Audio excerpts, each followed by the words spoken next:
हाँ भाई लोग, स्वागत है आपका मेरे YouTube चैनल में और एक और नई वीडियो में। तो आज अपन चाइल्डहुड की उन मेमोरीज के बारे में बात करने वाले हैं जिनने बचपन को एक अलग ही रूप दिया था, बचपन को एक अलग रंग देख के एक अलग मजा दिया था। चाहे वो कोई भी बच्चा हो, स्कूल से आके सबसे पहले वो टीवी के सामने बैठ जाते थे और खाना खाते खाते उनके फेवरेट कार्टून देखते थे। भले ही वो कोई सा भी कार्टून हो, एक बच्चा कार्टून को सबसे ज्यादा एंजॉय करता है उसके चाइल्डहुड में। भले ही वो कोई सा भी कार्टून हो, चाहे वो ऑगी एंड द कॉकरोचेस की मटर गश्ती हो, या टॉम एंड जेरी की लड़ाई, नोबिता और डोरेमोन की दोस्ती हो, या फिर शिनचैन की हरकतें हों, एक बच्चा उसके चाइल्डहुड में ये सब कार्टून को सबसे ज़्यादा एंजॉय करता है और सबसे ज़्यादा मज़े लेता है। बचपन में हम सभी ने इन सारे कार्टूनों को बहुत एंजॉय करा है और हो सकता है कि आज आप कार्टून देख रहे हों और इवन आज भी उन चीज़ों को एंजॉय कर रहे हों। बचपन में हम कार्टूनों से इतने ज़्यादा रिलेट कर लेते थे कि हम खुद को भी उसी का हिस्सा मानने लगते थे और वो कार्टून वाली जिंदगी को असली जिंदगी में इम्प्लीमेंट करने की कोशिश करने लगते थे।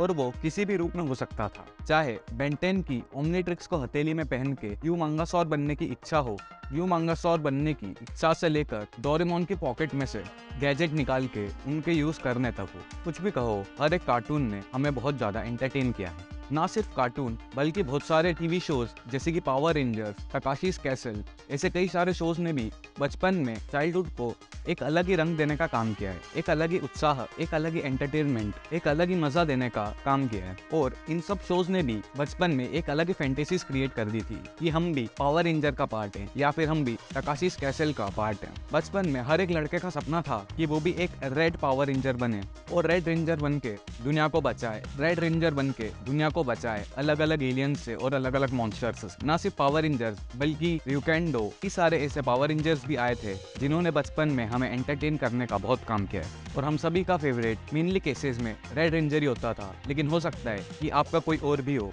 और हो तो मुझे कमेंट में जरूर बताना। मानो या ना मानो, हर किसी का बचपन में सपना था कि उसके पास भी एक डोरेमोन जैसा रोबोट हो जो उस बच्चे की सारी इच्छाएं पूरी कर दे और उसकी पॉकेट में से एक गैजेट निकाल के बच्चों की इच्छाओं को पूरा करके उन्हें खुश कर दे। और यही कारण था कि डोरेमोन हर एक बच्चे का फेवरेट कार्टून था, क्योंकि वो बच्चों की सारी फैंटेसीज पूरी कर देता था। जो कि बच्चा एक इमेजिन कर रहा है, एक फैंटेसी देख रहा है, वो सारी फैंटेसी डोरेमोन पूरी कर देता था। और ना सिर्फ डोरेमोन बल्कि शिनचैन की मटर गश्तियों से लेके हॉरिड हेनरी की हरकतों तक हर एक चीज हमें बचपन में बहुत पसंद थी।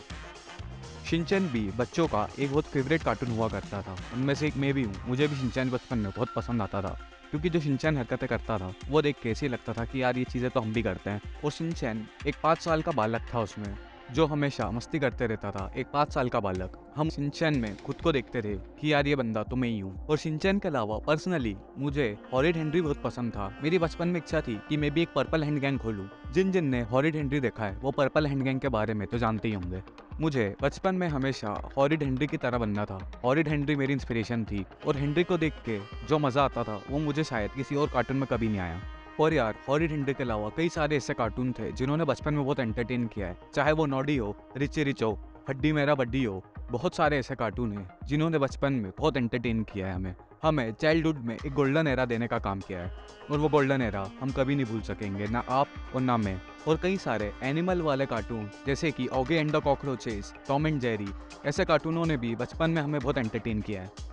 इन कार्टूनों को देख के ऐसा लगता था कि ऐसे बिल्ला बिल्ली या फिर कॉकरोचेस या फिर ऐसी चीज़ें असल में क्यों नहीं होती, ये चीज़ें सिर्फ कार्टून में क्यों हैं, ये चीज़ें असल में क्यों नहीं है। और कई सारे ऐसे कार्टून भी थे जिन्हें हमें देखना अच्छा नहीं लगता था, लेकिन हम तब भी देखते थे, जैसे कि छोटा भीम और माइटी राजू हो गया। ऐसे कार्टून जिन्हें देखना हमें अच्छा नहीं लगता था, लेकिन तब भी हम देखते थे सिर्फ एंटरटेनमेंट के लिए। हमें बचपन में आंसर याद हो नहीं हो, लेकिन हमें ये पता रहता था कि किस टाइम पे कौन सा कार्टून आता है। हमें ये पता रहता था कि इस समय पे अगर मैं कार्टून नेटवर्क खोलूंगा तो मुझे ये कार्टून देखने को मिलेगा, अगर मैं पोगो खोलूंगा तो मुझे ये कार्टून देखने को मिलेगा, अगर मैं डिज्नी खोलूंगा तो मुझे ये वाला कार्टून देखने को मिलेगा। हमें उनकी टाइमिंग परफेक्टली बता थी कि किस टाइम पे कौन सा कार्टून आता है। और एक कार्टून रात में आता था कार्टून नेटवर्क पे, द कॉवर्डली डॉग। और यार, वो कार्टून देख के बचपन में इतना डर लगता था, इतना डर लगता था कि क्या ही बताऊं। और वो कार्टून की टाइमिंग भी इतनी मस्त थी कि वो रात में 10 बजे तो शुरू ही होता था, और उसके बाद मुझे याद है अच्छे से कि 11 बजे के बाद बेन 10 आना शुरू होता था। और यार, वही कार्टून देखते देखते हम सो जाते थे, हमारी मम्मी हमें सुला देती थी अगले दिन, क्योंकि हमें स्कूल जाना होता था। लेकिन वो रातें, वो पल, वो कार्टून की टाइमिंग्स, हर एक चीज़ हमेशा हमें याद रहेगी और आज तक याद है। और यार, इसी के साथ मेरी ये वीडियो मैं आज ख़त्म करता हूँ। वो मुझे पता है कि बहुत सारे कार्टून में से छूट गए, तो इस वीडियो का मैं पार्ट 2 भी लेके आऊँगा। और हाँ यार, ये वीडियो मेरी छूट गई थी, और हाँ यार, ये वीडियो बहुत दिन बाद आ रही है क्योंकि कुछ अनसर्टेनिटीज़ आ गई थी, मतलब जीवन में कुछ चल रहा था, कुछ कुछ हो रहा था। बट हाँ यार, अब मैं थोड़ा कंसिस्टेंट रहूँगा अभी, क्योंकि यार एक भी सब्सक्राइबर हुआ नहीं है तो मुझे अंदर से वीडियोस बनाने का भी मोटिवेशन आता नहीं है। लेकिन हाँ यार, मुझे पता है कि मैं काम करूँगा और यार ऐसी वीडियो अच्छे लेके आऊँगा। और ये पार्ट 1 था, इस वीडियो का भी बहुत जल्द पार्ट 2 भी लेके आऊँगा मैं।